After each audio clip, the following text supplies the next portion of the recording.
Seguimos con Presente, mi Miguel. apreciada Ivy. Miguel, muy buenos Saludos días. vitales para tenerle pedagógico aquí. Yo presente, hemos estado ya hoy en ADEC Informe y también hemos estado en FECODE Radio. Entonces, aquí hay inscripción. Corriendo, claro que sí, como siempre, tú acá el frente. Muchísimas gracias. Entonces damos la entrada a proyectos de ley estatutaria. Hola, Trascendencia Paola. del proyecto de ley estatutaria de la educación que sigue después de su radicación en el Congreso. Bueno, y el doctor Carlos ya estará por ahí. Ya te confirmo, ya te confirmo. Hemos tenido bastantes complicaciones hoy técnicas. No sé. A ver si tenemos aquí alguna dificultad reportada y yo no me daba cuenta. No, ahí está listo el doctor Carlos. ¿Alguna dificultad? Bueno, vamos avanzando. Me aprecié y entró doctor Carlos más cumplido, pues, ¿para dónde? No hablaré de novia o novio, pero que porque todos somos incumplidos o cumplidos según el caso. Eh, Ujú. Paula, un saludo vital, fraternal y pacífico para ti, para todo el magisterio, para la comunidad educativa, a todas y todos. Me han informado porque no son muy atentos a esas cosas, pero me dicen que hoy es el Día del Amor y la Amistad. ¿Es así, Vi, Andrea? Sí, señor, este fin de semana. No, Yo digo que es el entonces... fin de semana. Es el fin de semana, entonces digo una vez un abrazo de mucho amor, pues todo lo que estamos haciendo nosotros lo hacemos con mucho amor. Somos maestros por amor, por supuesto, porque somos maestros por vocación. Y bueno, y estamos hoy en la actividad social y lo hacemos también con mucho amor, amor revolucionario para algunos, como en el caso nuestro, pero amor al fin de cuentas. Eso Entonces, me gustó. y a nuestros Eso me gustó, compañeros y amor revolucionario. compañeras, y a nuestros compañeros y compañeras, amor y todos los días, ¿no? Porque no es un solo fin de semana. Al doctor Oh, Carlos ya, pues, ahí sí, en, señor. Mire. Doctor, muy buenos días. Recibimos entonces al doctor Carlos Rincón, abogado y asesor legislativo. bueno, Bienvenido. Bueno, muy buenos días. Reiterar nuestro saludo de amistad, de amor para todos ustedes, para ti, Andrea, y por supuesto para todos quienes nos escuchan en estos momentos. bueno, ahí, Ivy, te invito a ver el chat privado, el chat interno, porque compañero Sí. Jimeno está como con dificultades de acceso, pero pareciera que fuera desde aquí. Bueno, doctor Carlos Rincón, bueno, hoy vamos entonces aquí a conversar nuevamente un paso adelante muy importante, ¿no, doctor Carlos? La erradicación del proyecto de ley que se hizo el pasado martes a iniciativa del gobierno popular y pues respaldado por la mayoría, la abrumadora mayoría del sector educativo y por supuesto de las bancadas parlamentarias democráticas y avanzadas. Nosotros, como ya he sabido, doctor Carlos, pues hicimos una serie de observaciones que fueron incorporadas en buena parte al texto. Y entonces lo primero que pues vamos a mirar acá es acudir a su sapiencia en materia de derecho legislativo, de todo el proceso legislativo, y entonces plantear en primer lugar qué sigue en esta discusión. Porque nosotros dijimos, bueno, vamos a plantear vamos a plantearnos ante todo, le dijimos al gobierno, no puede salir ese proyecto con ese texto tan débil que fue su versión uno y 2. Y le planteamos una serie de aspectos centrales que los hemos resumido aquí, que si el caso ahora los volvemos a tocar. Y esos aspectos centrales se volvieron un tema de discusión con el gobierno que incluso aplazó la radicación del proyecto. Incorporados esos temas, nosotros en todo caso salvamos el asunto señalando que los asuntos que no correspondan, es decir, que todavía que no se han incorporado o que requieren precisarse o requieren ser excluidos o requieren ser incorporados, eh, pues tendremos la posibilidad del debate que inicia a partir de ahora en la Cámara de Representantes. Desde el punto de vista, ahora pasamos al contenido, pero desde el punto de vista del procedimiento, ¿es posible realmente que se puedan desarrollar, se puedan incorporar a la comisión, eh, a la discusión de la comisión de la Cámara de Representantes, elementos nuevos o excluir elementos o modificar, etcétera, o precisar, doctor Carlos. Sí, señor, profe Miguel, muy buenos días. Reiterar el saludo para todos los docentes, el magisterio educativo que ahorita está compartiendo este importante programa. ¿Qué es importante de saber? Primero, que se trata de un proyecto de ley estatutario. Al tratarse de un proyecto de ley estatutario, tiene unas mayorías calificadas. ¿Qué significa esto? Que las mayorías calificadas del proyecto de ley estatutaria necesita, digamos, de manera constitucional, una mayoría absoluta. Primero eso. Segundo, requiere sin lugar a dudas de una participación de toda la comunidad educativa que según la ley 115 es una participación de todos los integrantes de la comunidad educativa. En primer lugar, el proyecto de ley estatutaria requiere de su aprobación en una sola legislatura. La legislatura, según el nuevo artículo 138 constitucional, y digo nuevo porque es que tuvo una modificación recientemente con un proyecto de acto legislativo. Ese proyecto de acto legislativo, ese acto legislativo recientemente indica que los congresistas trabajarán desde el 16 de febrero, pero no se puede llevar a cabo el trámite entre el 16 de febrero y el 16 de marzo de proyectos de acto legislativo. ¿Qué es importante destacar? Es importante destacar dos cosas. La primera, que solamente tiene una legislatura para su aprobación, es decir, tenemos hasta el 20 de junio de 2024 para que surta los 4 debates. Debe ser por mayoría calificada, es decir, por mayoría absoluta, como les venía diciendo. Y por último, tiene un control previo y automático por parte de la Corte Constitucional. Todo esto nos indica que el proyecto de ley estatutaria tiene, sin lugar a dudas, un procedimiento, un trámite mucho más riguroso que el de cualquier otra norma, que el de cualquier otra ley. Y debe cumplir con tres elementos, elementos constitucionales que hacen parte de la ley estatutaria. Primero, unidad de materia. Segundo, identidad flexible. Y tercero, consecutividad. Todos estos tres elementos tienen que ver con que el título, el texto y la exposición de motivos sean absolutamente unívocos respecto de su radicación y estemos hablando de un derecho fundamental y no estemos hablando ni de un servicio público ni de un servicio público con función de un servicio público esencial, no estemos hablando de eso, ni estemos hablando absolutamente de esas características que tiene el servicio público, sino que estemos hablando de un derecho fundamental y que en el principio o el núcleo esencial de asequibilidad o disponibilidad tengamos en cuenta que el derecho fundamental también tiene las características de servicio público con función social, como lo indica el artículo 67 constitucional, y de allí tengamos en cuenta que estas condiciones se puedan desarrollar a partir del derecho fundamental cumpliendo con tres principios.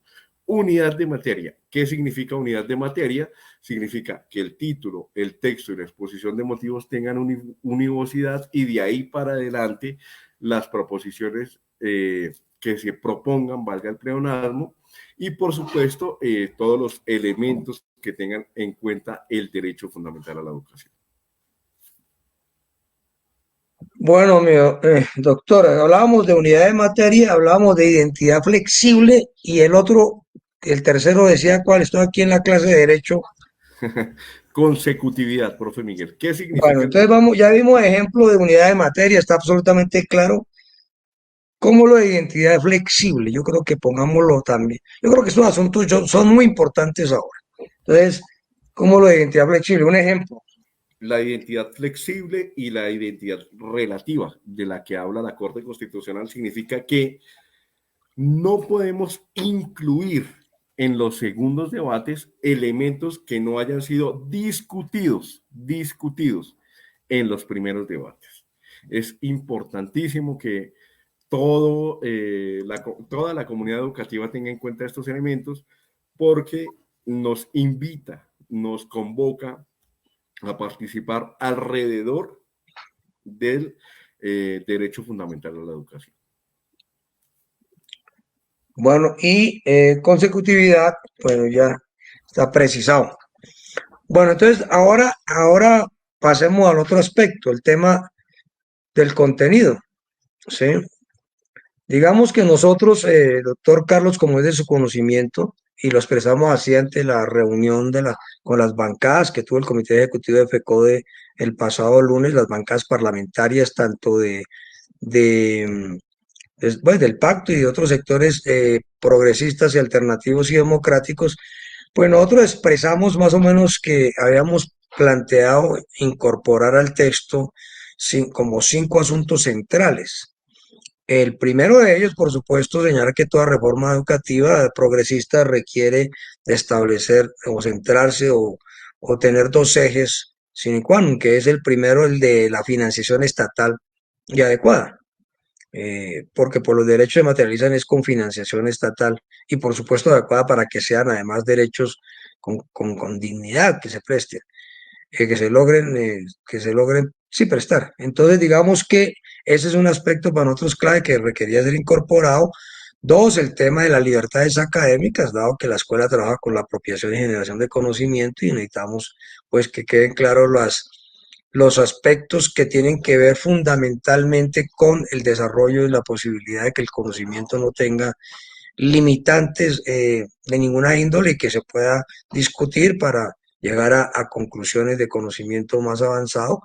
Tres, dijimos, también planteamos que no podría ser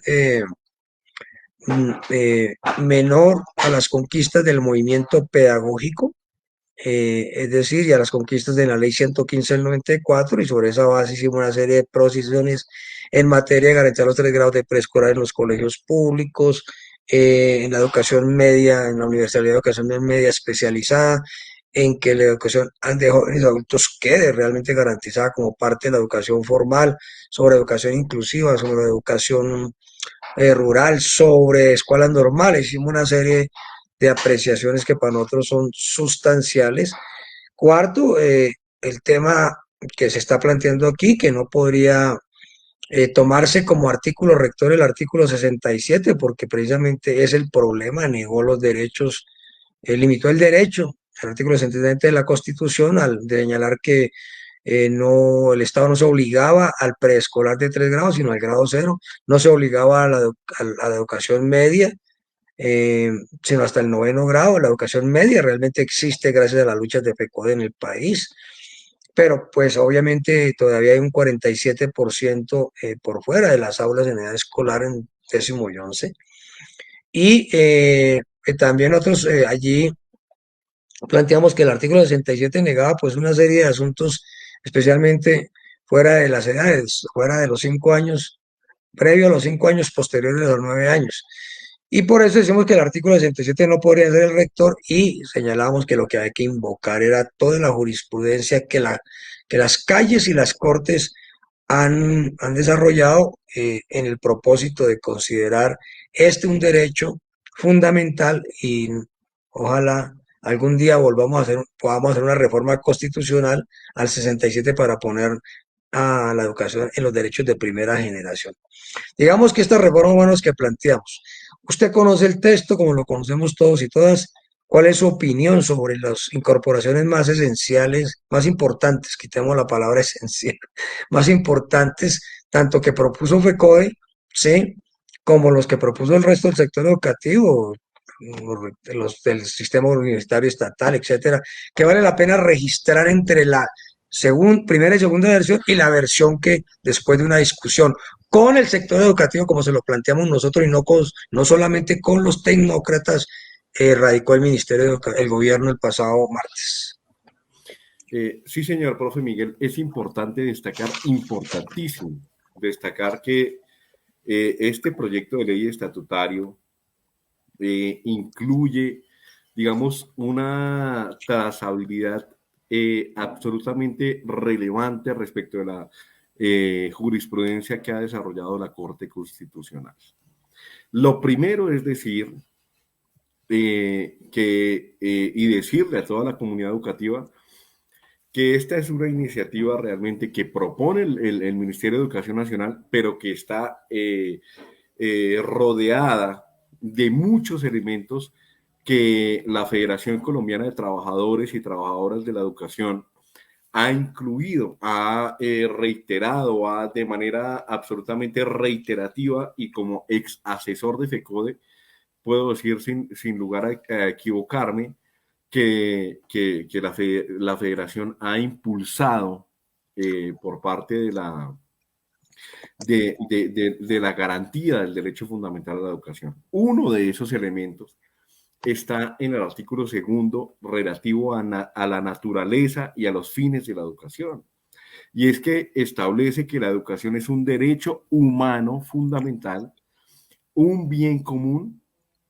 Esto es absolutamente, debemos reconocerlo, autoría de la Federación Colombiana de Trabajadores y Trabajadoras de la Educación, de FECODE, un bien común de todos y todas las personas que habitan el territorio colombiano.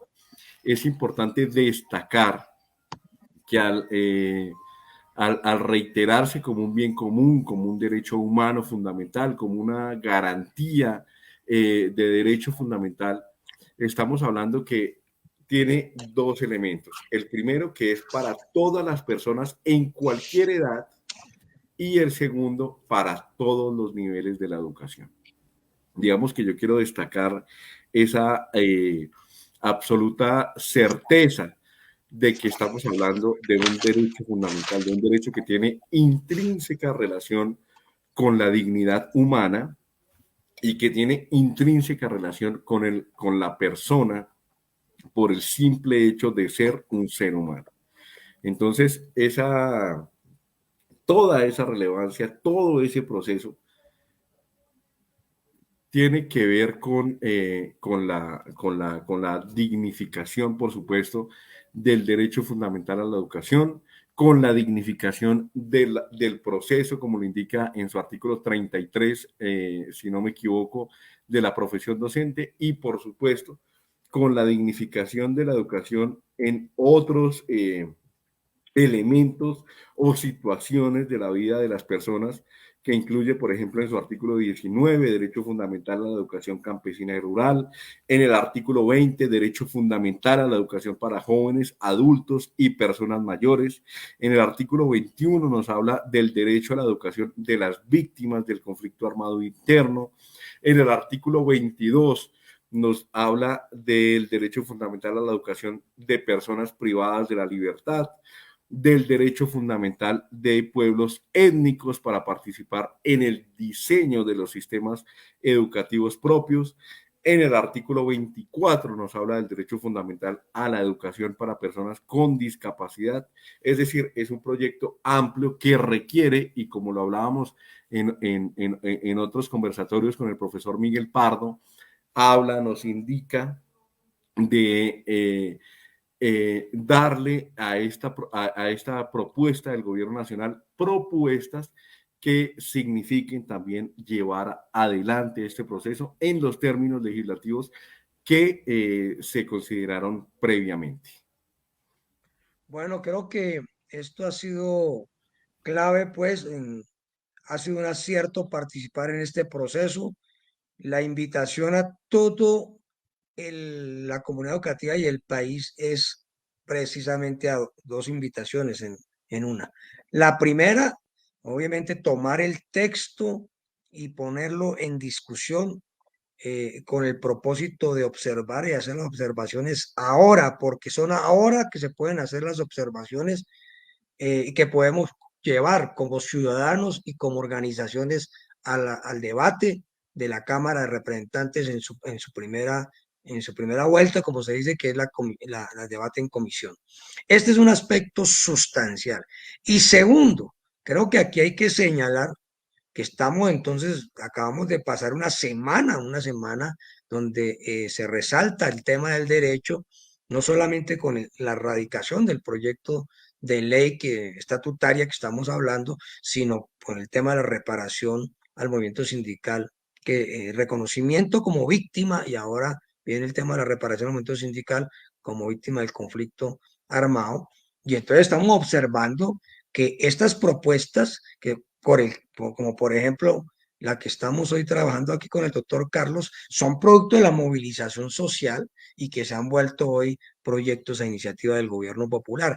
Se entendería que son del gobierno. No, yo creo que hay que resaltar en este punto.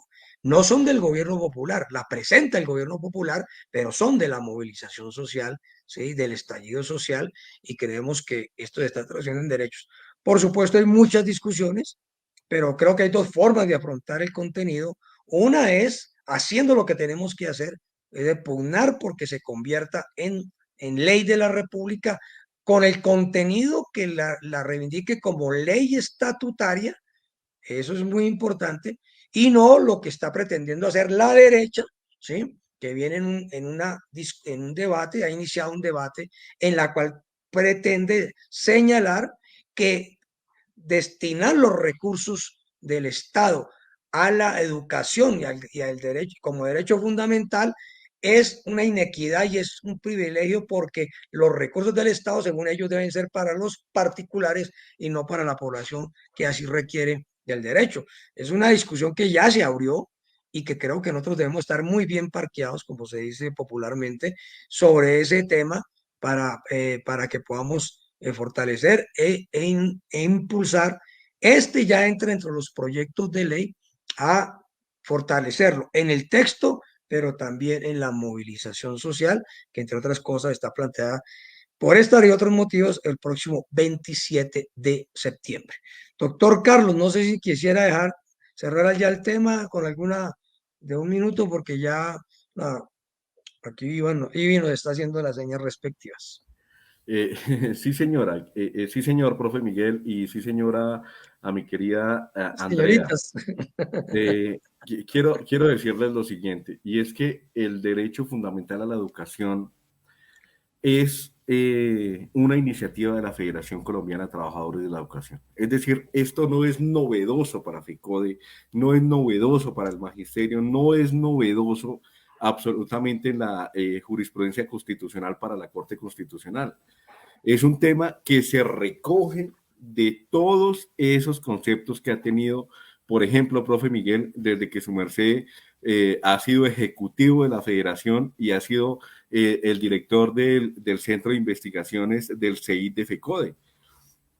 Quiero manifestar esto con absoluta certeza, porque realmente el derecho fundamental a la educación es una propuesta, y si, como lo hablábamos en otros conversatorios, es una propuesta real de la federación, que si la gente se detiene a leer el pliego de peticiones de este año precisamente, ahí se encontrará con que FECODE impulsa una ley estatutaria que garantice el derecho fundamental a la educación. Primero. Segundo, reiterar que este derecho recoge muchos aspectos jurisprudenciales, pero por supuesto que el magisterio colombiano tiene la posibilidad y debe tener la iniciativa para proponer en estos primeros debates en la Cámara de Representantes, para cumplir con el principio de consecutividad, que significa no, no ir más allá de discusiones que no se hayan debatido al interior de los primeros debates, sino que significa dar los debates en las comisiones constitucionales relevantes, según la ley tercera de 1992, que en estos procesos de derecho fundamental le corresponde a la Cámara de Representantes. En comisión primera significa que en estos primeros debates se propongan las iniciativas, se dé la discusión, para garantizar el derecho fundamental a la educación. Y finalmente, reiterar que FECODE, que el magisterio colombiano ha dado una lucha trascendental por la financiación de la educación. Y eso está establecido en el artículo 188 del Plan Nacional de Desarrollo de Iván Duque en su momento, y está establecido en el artículo 365 del Plan Nacional de Desarrollo de Gustavo Petro, de la Ley 2294 de 2023.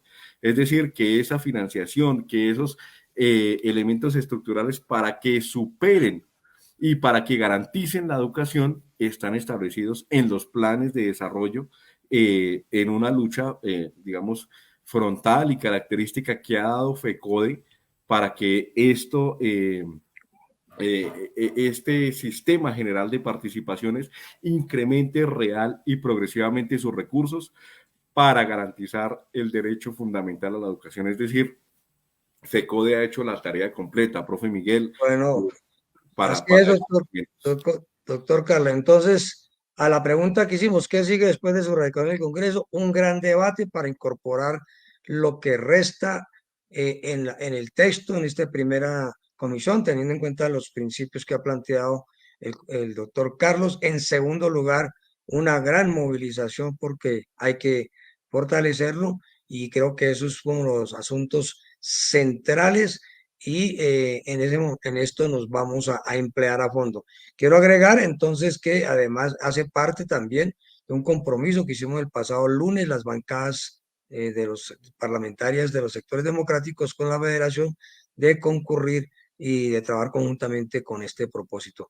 Y ya te dejamos entonces con la posta. Doctor Carlos, muchas gracias. Y Paola, muchas gracias. Y aquí quedamos entonces a disposición nuevamente. Muchas gracias a ti, Miguel. Doctor, muchísimas gracias. Doctor Carlos Rincón, por el espacio, por nuevamente, como siempre, aceptar nuestras invitaciones al programa Encuentros Pedagógicos.